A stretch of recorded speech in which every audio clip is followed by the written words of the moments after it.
So finally অশোকনগরের Puri network food stall থেকে পেয়ে গেলাম চিকেন শাটে, যার দাম মাত্র 30 টাকা।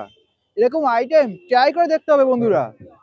মুখে গেলে পুরো মাখন, আর পেটে গেলে কি বলবে, পেটে গেলে বলবে কি খাওয়ালে বস, তাই তো? তাহলে হয়ে যাক একটা ছোটখাটো বাইট, তারপরে দেখা যাক এমনি চিকেন আছে কিনা। চিকেন ভিতরে, তাহলে এটাকে ট্রাই করা যাক।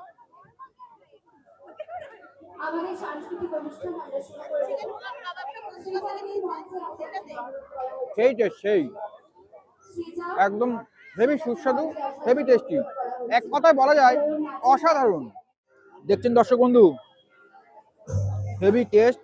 তাই এরকম খাবার খেতে গেলে কোথায় আসতে হবে দর্শক বন্ধু? এরকম খাবার খেতে গেলে আসতে হবে অশোকনগর ফুড ফেস্টিভ্যাল।